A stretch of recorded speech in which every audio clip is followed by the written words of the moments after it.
Жээ. Цөмөр нэгдүгээр Петр руу очие.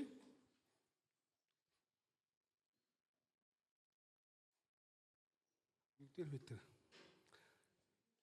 3-аас уншия 8.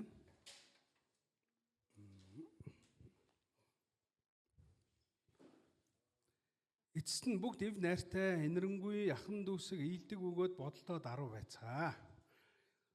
Ерөөлийг өвлөхөөр дуудагдсан тул та нар муугаар эсвэл доромжлыг доромжлоор хариулах оронд өрөөхтөн. За ингээд цааш нь унших юм бол эндээс Библиэс иш татсан байна. Хуучин гэрээнээс. Тэгээд төгсгөл дээрс ард нь та нар сайнны төлөө зүтгэж болбоос хэн та нарт хор учруулах вэ? Харин та нар зөвхт байдлын төлөө зовсонч та нар ерөөлтэй. Тэдний сэрдүүдгээс бүүц очирд. Христ эзнийг зүрхэндээ нусгаарлан нангин. Харин найдварын чинь талаар асуух хүн бүрд хариу өгөхөд ямагт бэлэн бэ гэхдээ дүлгөөн бөгөөд хүндэтгэлтэйгээр хариул.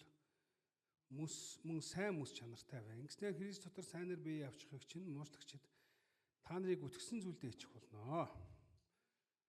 Бурхан даалхаваас та нар муу үйлснийхээ төлөө зовсноос зөвийг үйлсний төлөө зовсон нэр юм аа.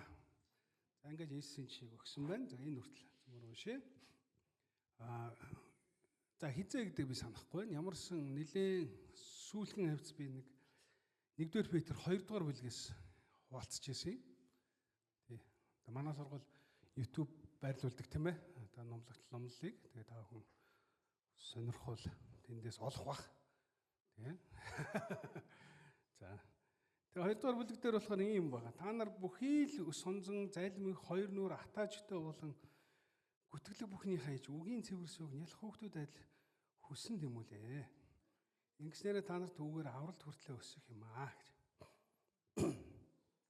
Хэрвээ та нар үнэхээр эзний нэрийг авсан бол тэгэх дон гэж ингэж хэлсэн байдаг. Тэгээ би эндээс юу гэж хуваалцсан бэ гэхээр чуулганыг бутаргадаг, чуулганыг хуваагдал хүргэдэг, чуулганыг тийм ээ. Одоо эв нэгдэлгүй байдал хүргэдэг 5 гол одоо шалтгааныг энд Паул Петр дурдсан байгаа. Нэг нь сонзон тийм ээ. Нөгөөх нь залмих. Хоёр нүур тийм ээ. Хэрвээ та бүхэн санаж байгаа бол би нэг залмихийн тухай манаас өмнө болсон нэг үйл явдлын тухай ярьсан тийм үү? Тэр номлыг санаж байгаа бол тийм ээ. Хор тавдартай гэдэг 2 жил бидний хуурцсан залуу тийм ээ. Ийм одоо харамсалтай хэрэг болсон. Зөвхөн биднийх ч биш одоо Young Life гэдэг христчин байгууллагыг хохироцсон ийм одоо харамсалтай хэрэг гарсан. Одоо ч үр дагавар нь байна.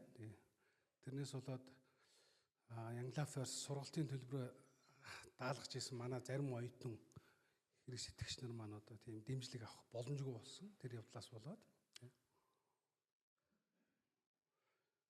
За 2 нүур атааж өтөө болон гүтгэлэг гэсэн энэ 5 одоо асуудал чуулганыг одоо хуваагдал тавьчихдаг.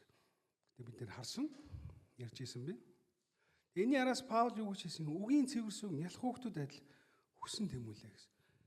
Ийм хэрэг тариад байгаа тийм ээ. Ийм асуудал гаргаад байгаа хүмүүс Паул Петр үзэхдээ нялх итгэгчд гэж одоо тооцсон байна. Хэрэв бид нар 1-р Коринф 3 дугаар бүлгийг харах юм бол Паул бас яг энэтэй төстэй юм ярьж байгаа. Ах トゥ нараа яагаад суурь тавьчих вэ? Сүнслэг билгүүдийн талаар та нар мэдлэггүй байхыг би хүсэхгүй байна. Та нар харьтан байхдаа хэлбүү шүтэнүүдэд хөдлөгдөж төөрөл ууштараа 3 дугаар бүлэг тийм ээ. Ах トゥ нараа би та нартай сүнслэг хүмүүс мэтэр ярьж ис чадлаа. Энэ цуурайг нь багасах уу? Яагаад гинт цуурайтай дээ тийм ээ. За харин махбодын хүнтэй Христ доторх балчир хүүхдэд ярих мэт ярьлаа. Би та нарт бор хоол өгсөн, бус сүг өгсөн. Тэгэхэд та нар чадваргүй байсных. Одоо ч гэсэн та нар чадваргүй байгаа нь махбодынхаа дагуу байсаар байгаа юм аа. Та нарын дунд атаархал маргаан байгаа нь махбодынхаа буюу хүний жишг дагуу байгаа биш үү гэж. Тэгэхээр Петр Паул хоёр адилхан үзэж байна. Чуулганыг хүнд байдалд оруулаад байгаа энэ саяын 5 асуудал байна тийм ээ. Би 1-р Петрийн 2 дээр дурдсан. За энэ асуудлыг Паул ч гэсэн Коринфтаар гарсан хагарал дээр хэлсэн. Та нар махбодын дагуу байна. Ялах хүүхчиг байна гэсэн. Петр ч гэсэн юу гэсэн? Энэ бүхний хаяж үгийн цэвэрсүүг ялах хүүхд адил хүссэн тэмүүлээ. Ингэж хэлсэн ба. Ингэвэл та нар авралт хүрэх өснөө. Хэрв та нар үнэхээр эзний амьдралыг авсан юм бол өөрөөр Христ итгэж мөнлөн бол ингэж хээ гэж зөвсөн. За би одоо 3 дугаар бүлгээс 8-аас ярив. Яг энэ 5-ын эсрэг нь юу юм бэ гэж. Тийм үү? Эсрэг нь юу юм бэ? Энэ 8 дээр дурдгдсан байна. Өс сонзонгийн эсрэг нь ив найрын тухай ярьж байна. Тийм үү? Тэгэл олон жилийн өс сонзонгаа яриад олон жилийн гомдлоо яриад явж байгаа оронд энэ эсрэг нь ив найрын тухай ярьж байна. Яаж эвцэх тухай, яаж найрсах тухай, яаж найрамдах тухай. Нөгөөх нь залмих. Хэлсээс залмих дэндүү өршөөнгүй байдаг тийм. Дэндүү инэрэнгүй биш байдаг. Дэндүү хэрцгий байдаг тийм үү? Маш олон хүнийг хохироодог. Тийм. Өрөвдөж хайрлахангүй. Ер нь заллин бол тийм байдаг үстэй тийм үү? Ямар их олон хүнийг хохироодог та бүхэн мэднэ тийм. Зарим хүн тэрнээс болж амиа алддаг, амиа оролдог. Тийм үстэй.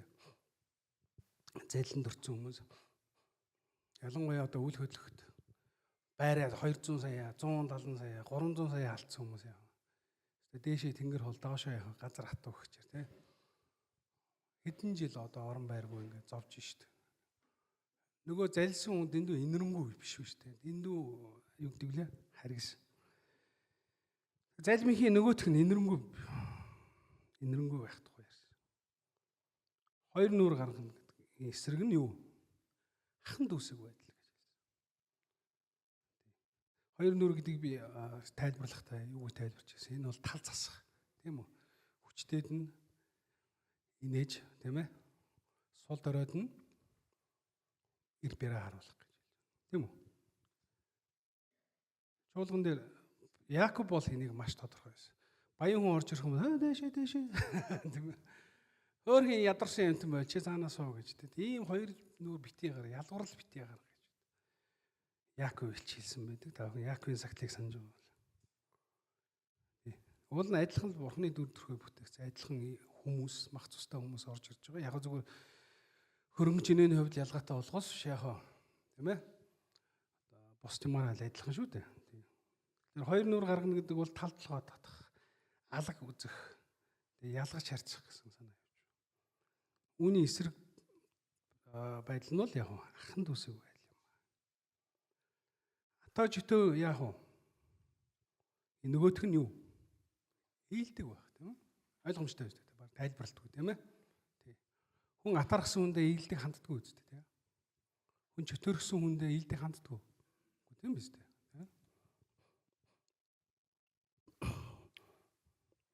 Нэг англи зөвүүн зүрэг байдаг би энийг санаж явдаг. Англи хэл сурж байхдаа анх сурч ирсэн. Заалгаж ирсэн гэх юм уу те уншиж ирсэн. Хатаархаж байгаа хүний бүтлгүүдхийг харахад төрсөн баяр хөрөөл хамгийн гоё баяр хөөр гэсэн утгатай. Тэгээ энэ мэдээж хэрэгж юу биш тийм үү? Үзэл санаа биш. Мэдээж хатаархаж байгаа хүн, жөтөөрөх байгаа хүн тэр жөтөөрөх байгаа хүнд яаж хийлдэг хандах вэ? Тэрнийхээ бүтлгүүдийг харахад баяждаг тийм үү? Дотроо бол яхаа баярлж явдаг. Ямар ч ийдэг хандахгүй тэр нь бол ойлгомжтой. Тэгэхээр хатаа жөтөөгийн эсрэг нь ийдэг гэдгийг бид харж байна. Гүтгэлэг гэж хэлж байна. Гүтгэн гэдэг нь юу гэсэн үг вэ? Уул өнцгүйгээр görдөн гэсэн үг шүү тийм үү? Хийгээгүй юм хийсэн болгож, яриагүй юм ярьсан болохыг хэлнэ. Энийний эсрэг нь юу? Бодолтой даруй байцгаа гэж. Тийм үү? Гүтгэхээс өмнө бодоо өөрийгөө даруусгаа. Тийм ээ? Гэсэн энэ 5 юм. Энэ бол чуулганыг барьж байгуулдаг. Тийм ээ? Чуулган болон христч байгууллагууд ахан дууснаар хамт олныг бат бөх байлгадаг. 5 шин чанар. Бас нөгөөх нь тийм хамт олныг ботхордог 5 чанарын тухай ярьсан. Тийм ээ? Гэтэ ард нь хандж байгаа зөвлөгөөнүүдийг бид харъя. Эхнийх дээр нь юу гэж хэлсэн? Үгийн цэвэр сүг ялах хүүхдэд хүсгийн адил тэмүүлээ. Энэ байдлаас гарах арга замыг Юу гэж үзэж байна? Петр. Үгийг Бурхны үгийг сүүмэт, ялах хүүхдийн сүүмэт хүсье гэж. Өөрөөр хэлбэл үгээр өдөртүүлэгдаагүй, үгээр босгогдоогүй, Бурхны үгээр сурамжлагтаагүй, Бурхны үгийг үл тоож байгаа тэр хүмүүс ялах хүүхд мэгтэй авиралдаг гэдгийг Паулч Коринфийнхэнд хэлсэн. Тийм үү? Та нарт би сүү өгсөн. Бор хоолойг гэтэл та нар дэндүү нь ялахаараа байна. Дэндүү махбодороо байна. Тэ? Та нарын дунд хагарч энийг нотолж байна. Ингэж хэлсэн. Петр ч гэсэн чуулганы энэ хагалыг авчирдаг энэ одоо зан авирыг гаргаж байгаа хүмүүс үгийн цэвэрсийг хүсэх ёстой. Хэрвээ үнэхээр л итгэж юм бол та нар үнэхээр эзний инэрлийг амссан юм бол гэж хэлж байна. Ингэх ёстой. Тэгэх юм бол та нар өснөө. Энд хэлэхдээ үгээр авралт хүртлээ өснөө гэж хэлсэн. Харин нөгөө эерэг 5 зүйл нь тийм үү? Нөгөө бүх юмны сөрөг юмны нөгөө тал болсон эерэг зүйлийг араас Паул юу гэж Петр юу гэж хэлсэн? Ерөөлийг өвлөхлөөр дуудагдсан тул та нар муугаар эсвэл доромжлыг домжлоор хариулахын оронд ерөөхдөв. Ингээд хуучингэрээс иш татаад араас нь юу ярьсан? Та нар сайнны төлөө зүтгэж болоос хэн та нарт хор очруулах юм бэ? Харин та нар зөвхт байдгийн төлөө зовсон ч та нар ерөөлтөө. Тэдний сэрдүүлгээс бүү бай бүү зочиртоо. Араас нь өгж байгаа зөвлөгөө харж байгаа юмсаа тийм үү? Энэ 5 чанар байвал та нар гой хөөгж цэцгэлэн гэсэн үү? Чуулга нь өсөж дэвжинэ гэсэн үү? Заал дөрөв үнэтэй болно гэсэн үү? Яа гэсэн? Та нар зөв үсээр хэлмэгдэнэ л гэсэн тийм үү? Та нар хохирноо. Та нар зөвийн төлөө яа гэсэн? Зовноо гэж хэлсэн. Энэ 5 чанарыг гаргасныхаа төлөө яг ард нь яа гэсэн? Та нар мууг үзэх болно гэсэн. Муу мухатай учрах болно. Сонин байгаа шүү дээ, тийм үү? Ойлгож байна тийм ээ? Уг нь бидний логик бол тэгж бодно шүү дээ, тийм. Энэ 5 ийм гоё юм гаргацсан юм чинь тийм ээ? Хөгжид дэвжээл өсөөл өндийгөө л одоо тийм ээ? Одоо олон лолуулаа болоод олон сайхан болоод олон бүх юм гоё болно гэж бодчихсон чи үгүй тийм Паул Петр тийм яриаггүй. Харин та нар зовхолноо. Төвчээрээ. Улам л яг муу хэлэгдэн, улам л яана гэсэн. Тий. Зовхолноо. Тэгээ энэний чадвар нь юу харуулж байна? Мууг муугаар хариулахгүй байх. Юм байна гэдэг нь бид харагдаж байна. Тэгээ яасан? Харин энэ дотор бас ямар хүмүүс таарна гэсэн. Та нарыг зовоож энэ эрхэм чанаруудыг гаргасны чинь төлөө та нарыг үзэн ядаж зөв бүсээр хавчиж байгаа тэр хүмүүсээс сүрдүүлээсэн битээ гараа. Гэхдээ тэдэн дотроос бас та нарын найдварыг асуух хүмүүс гарч ирнэ гэсэн. Тийм үү? Та нарын ялгаатай байдлыг ажиглаад хараад юу нэх вэ гэдгийг асуух хүн гарч ирнэ. Тийм хүмүүс яа гэсэн. Ямагт бэлэн байгаараа хариу өгөхөд. Гэхдээ яа гэсэн. Дүлгөөн бөгөөд хүндэтгтэйгээр хариулаа. Ингэх юм бол яах вэ? Христосдор сайнаар бие авч явахыг чинь муушлагч гэдэг. Тэгэхээр Христосдор сайнаар бие авна гэдэг нь юу гэсэн үг вэ? Тэр дээрх 5 зүйл байна, тийм үү? Тийм ээ? 5 чанарын тухай ярьж байна. Ингэж бие авсны чинь төлөө муушлагчд та нарыг гүтгсэн зүйлдээ хичих болно. Сонирн байгаа шүү дээ, тийм ээ? Уг нь бол одоо ямар ч нийгэм, ямар соёл одоо ийм ийдэг, найрсаг хийсэн ив найртай энэрэнгүй байдлыг бол дэмжих ёстой. Гэхдээ Петрийн үед бол тийм биш байна. Тэгэхээр бид нар Петр ямар үед бичигдсэнийг ойлгоорой. Ягаад гэвэл Петрийн загтлыг хүлээн авахчид биднээс нэг юмараа ялгаатай. Яг бид нар бүгдээрээ адилхан Бурхны хүүхдүүд, адилхан Христ итгэгч нар. Гэхдээ тэд их нутгаа орхиод хүний газар байгаа хүмүүс. Тий. Тэг ойлгох хэрэгтэй тийм ээ. Тархан сурсан одоо еврей хүмүүст, еврей Христ итгэгч нарт Петр бичиж байгаа. Нэг ялгаатай юм. Хоёр дахь ялгаатай нь тэдний очсон улс орн бол юу? Ихэвчлэн пантеист буюу олон бурхтын үзэлтэй хүмүүс байгаа шүү дээ. Өөр өөртөө шүтлэгтэй, олон бурхтыг шүтдэг. Тэр нь бол олон зуун жил болцсон, тогтцсон тийм ээ. Тэгээд тэн дотор цор ганц эзэнд итгэдэг, өөр итгэлтэй, өөр соёлтой цагаач хүмүүс, ирмэл хүмүүс болж очсон, тий. Ер нь бол бид нар бол мэдэн штэ, ер нь айлч тохиолдолд айлч улс орон цагаач хүмүүс тийм таатай ханддаггүй тийм ээ. Тий. Тийм үстэй. Муу сайн цагаач нар л гэдэг үү штэ. Тийм. Тийм учраас Бурхны хууль нь ирмэл хүмүүсийг цагаач хүмүүст бити гай зовлон удаагаараа тий, биднийг бити зовоогоорой гэж одоо аль илд эрт Мөсегийн үед Бурхан анхааруулж ийсэн. Та нар Египтэд ирмэл байсан гэдгээ санаж яваарай гэж одоо эзэн бас айлдж ийсэн. Гэхдээ л хүний мөн чанар, хүний хандлага үргэлж яг холоос ирсэн ирмэл хүмүүс. Гэхдээ ийм хүмүүс ихэвчлэн ямар хүмүүс байдгүй? Сайхан амьдрал гэж ирж байгаа хүмүүс шүү дээ. Хин гэрээ орхихыг хүсэх үү, тийм ээ? Хин нутгаа орхихыг хүсэх үү, тийм ээ? Хин ах トゥ амар садан төрөл төрөстэй орхихыг хүсэх үү? Бидний хэлдгээр яг амьдрахын ирэхээр шүү дээ, тийм үү? Амьдрал хайж явал хүмүүс шүү дээ, тийм үү? Аятаа таатай газар, аюулгүй, амгалан тайван, ажилч хөдөлмөрлөж хийж бүтээж болох тэр газрыг л яг очиж байгаа. Бид нар яг гэж солонгос явдیں۔ 5 цаас нь хаа юм дээ гэж боддог. Тийм үү? 5 цаас нь хаа юм дээ гэж боддог. Тэгээ Монголдо бизнес хийхлээр дарамтлалтай тийм ээ? Дарамт байна. Хээл ахуул, төрийн хүн суртал. Төрийн ихээс илүү тийм ээ? Дун шатны албан хаагчдын хүн суртал тийм ээ? Өөрөө ч юм хийдгүү, өрөөлийг ч юм хийлэгдгүү нэг золонтой шүү дээ манайхан ч тийм. Тэгээд мэдээж ацаг хөлсөн баг. Тэгээд амьдрал зөндөө юм байна. Энэ болохоор хүмүүс харь нутагт хөдөлмөрлөхийн тулд цагаачилж очиж байна. Амьдрахын тулд за дайн дэжинтэй хүмүүсийн тухайд яриад явах тийм биз дээ. Зод турхан, байгалийн гайхамшигт нэрвэгдсэн хүмүүс бол бүр хэцүү. Тэд нарт бол ахиу цалин биш яах вэ? Аюулгүй амьдрах гэсэн. Тэгэхээр энэ үеийн еврейчүүд Петрийн загтлыг авж байгаа еврейчүүд бол яг тийм хүмүүс байна. Тийм. Нутагтаа амьдрахад хэцүү болсон, авчигдсан христэгч нар багхгүй юу? Тийм. Тэгээд тэд нар хүний нутагт гүний уршууд очиод амьдарч байгаа. Ийм хүмүүс. Ийм хүмүүс л хандаж хэлж байгаа тийм. Тэгээд та нар ийм ийдэг байгаараа, дүлгөөн байгаараа, даруу байгаараа, ах トゥ усыг байгаараа гэж хэлсний ард тэгэх юм бол тэр нутгийнхэн чинь өөр хүмүүс та нарыг хайрлан шүү, дайрлан шүү гэж ерөөсөө яриаггүй. Юу гэсэн?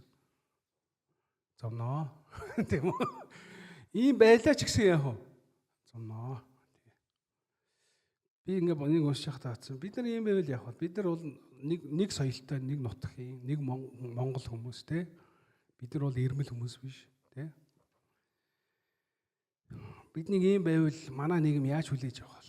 Ийдэг, даруухан, дөлгөөхан, найрсаг, ахан дүүсэг байвал. Энэ бол манай ард түмний бас эрхэмлдэг соёл тийм ээ. Харьцангуй гайгүй байх гэж бодож байна. Тэгтэл Петрийн сануулга араас нь ивж байгаа сануулга гэсэн. Энэ дээр өнөөдөр төвлөрөх гээд байна л да тийм ээ. Хичнээн ийм байлаа гэж гисэн. Чи зүв бусаар хилмигднэ. Чи зүв бусаар сүрдүүлэгднэ. Чи бусаар буруутгахнаа, буруу шаагднаа, муучлагднаа. Гэвчиг яасан?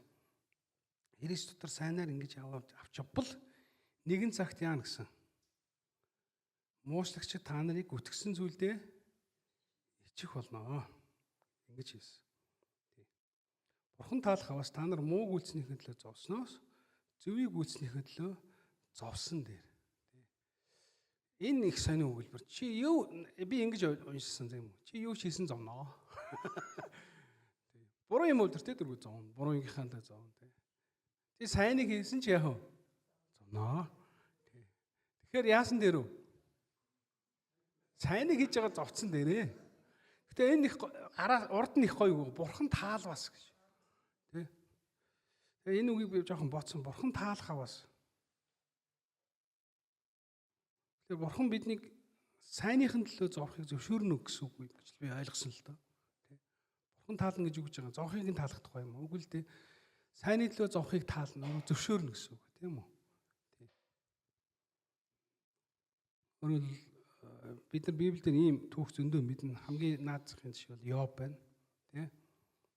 Йобын ингээд өчгийг уншихаар хөрх юм Ёстой л буруугүй байдаг шүү дээ. Тэ. Нэр яг та нар анхаарал тавьсан бол тэгдэг байхгүй. Цаа чи ингэж хэлдэг. Би өнчин хүмүүсээс хоол хармалсан бол би ингээд зовёо. Тэ. Би билвсэн хүмүүс туслаагүй бол зовёо. Би залуу сайхан охтыг тэ тачаадан харсан бол зовёо. Тэ. Зөндөө юм байгаа. Би ингээд сэмэрхэн одод руу хараад ингээд ургуулаараа үнсээ тэргийн шүтсэн бол би тэр үеийнхэн тийм л үжил тэ. Зовёо. Тэ. Хэнийг хүнийг би дээрлэгсэн тэ дормжилсан бол зовёо гэдэг. Тэгээ Явыг уншихлаар энэ нэрэл ямарч буруугүй хүн байдаг байхгүй юу? Тэгтэл тэр хүн зовсон тийм Бурхны тааллын дагуу тэрээ цорилтыг давсан.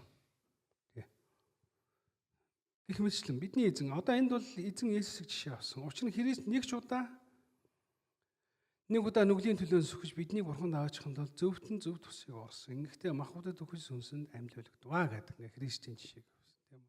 Бид нар өөрсдөө мэднэ Христ ямар ч гэм буруугүй байсан тийм. Түүний аманд ямар залмих хормоо байгаагүй. Гэхдээ тэр яг үлэгдэгчдийн гард тийм ээ одоо зовсон. Нэг талаараа ромчууд үл итгэж идэх шиг үү тийм үү тийм хар шүтээ. Гэхдээ тэр өөрийнхөндөө буюу адилхан итгэдэг Бурханд итгэдэг хүмүүстэй баригдаж зөв бүсээр хохирсныг бид мэднэ. Тэгээд тэр Есүс мэдчихсэн амиа бидний төлөө амиа асхвал тэр биднийг олж авна гэдгийг мэдчихсэн тийм ээ. За тэгээд өмнөх номлолынхаа үргэлжлэл болгож би тэгээд чуулганыг Христийн хамт олныг бутрахдаг тэр 5 үйл хэргийн нөгөө тал эерэг 5 шин чанарыг Паул Петр бичсэнийг би бас сануулж байна. Гэхдээ энэний ард Петр ямар нэгэн сайн амлалт өгөөгүй тийм үү? Гой үр дүн гарна. Чуулганчинд гой болно. Тэ хөгжин цэцэглэн нэ тэрэ болно гэж тийм бидний хүсдэг тийм сайхан амлалтуудыг өгөөгүй. Харин юу гэсэн? Энэ бүгдийн ард та хохирноо. Та муучлагднаа. Илдэг байсныхаа төлөө, найрсаг байсныхаа төлөө, ах дүүсэг байсныхаа төлөө. Ийм байна. Доромжлогдноо. Тэгтээ доромжлыг битгий доромжлоор хариулаарай. Тэднийг та нар сүрдүүлнэ. Яасан? Сүрдүүлгээс нь битгий зочирдоорой. Яасан? Та нарыг муучлна. Энийн чинь төлөө. Тэгтээ яг энэ мэс чанараа хадгалж яваарай гэсэн. Ингэж хэлсэн байна. Тэгээд энэ бол эзний үг, тийм ээ? Та бүхэн хүлээж авсан бол амен. Амен. Түмэр хамтаа залбирая. Эзэн Есүс минь танд баярлалаа. Тэгээд та бидэнд бас өөрийнхөө үгийг дахин сануулсанд баярлж байна. Тэгээд эзэн минь та бас биднийг үнэхээр таалах бас биднийг сайн хөдлөөд зоохтноо төвчгтэн туслаарай гэж би танаас гуйж байна. Тэгээд эзэн бурхан минь чуулгануудын минь та бас бүрэн бүтэн байлгаж бас дотроо болдог халва тэр хүүгөтглэг сонзон таач өтөө худал хуурн үгнээс бидийг хамгаалж энэ бүгдийн эсрэг байх хэвээр тэр ээлдэг даруй төлөв байх юм да бидэнд туслаарай. Тэгээ бид бас таны үгийг мэддэг авч бас чаддгүй гэдэг бас хүлээн зөвшөөрч таны ариун сүнсний хүчийг бас гойнд танаас тусамж хүсэж байна. Та бид туслаарай гэж гуйж байна. Эзэн минь ээ танд баярлалаа. Тэгээ таны үгийн дагуу алхаж амьдрах таны үгийг санаж амьдрах та биднийг бас чиглүүлж өгөөч гэж Есүс Христийн нэрээр тантай залбирч байна. Амен.